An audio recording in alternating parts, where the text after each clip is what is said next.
બનાસકાંઠા જિલ્લાની 5 મહત્વની તાલુકા પંચાયતોની આગામી સામાન્ય ચૂંટણી માટે બેઠકોની ફાળવણી અને અનામતનું નવું માળખું આજે રાજ્ય ચૂંટણી આયોગ દ્વારા સત્તાવાર રીતે જાહેર કરવામાં આવ્યું છે. રાજ્ય ચૂંટણી આયોગે રોટેશન મુજબ બેઠકોની ફાળવણીનો આદેશ જાહેર કરતા જ હવે પાલનપુર, ડીસા, વડગામ, દાંતીવાડા અને અમીરગઢ તાલુકામાં રાજકીય ગરમાવો તેજ બન્યો છે.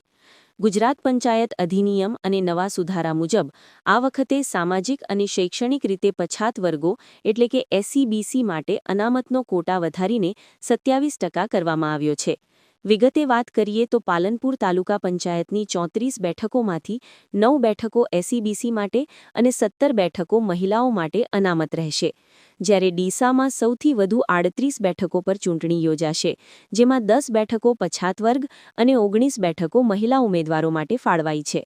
વડગામની 28 બેઠકોમાંથી 5 બેઠકો અનુસૂચિત જાતિ માટે અનામત રખાઈ છે, તો દાંતીવાડાની 18 બેઠકોમાં મહિલાઓનું 50% પ્રતિનિધિત્વ સુનિશ્ચિત કરાયું છે. વિશેષ કરીને આદિવાસી બહુલ અમીરગઢ તાલુકામાં કુલ 20 બેઠકોમાંથી સૌથી વધુ 12 બેઠકો અનુસૂચિત આદિજાતિ એટલે કે એસટી માટે અનામત રાખવામાં આવી છે. વર્ષ 2011ની વસ્તી ગણતરીના આધારે તૈયાર થયેલા આ નવા માળખાને કારણે અનેક બેઠકોના સમીકરણો બદલાયા છે, જેનાથી ક્યાંક નવા ચહેરાઓને તક મળશે તો ક્યાંક દિગ્ગજોની બેઠકોમાં ફેરફાર થવાની સંભાવના છે.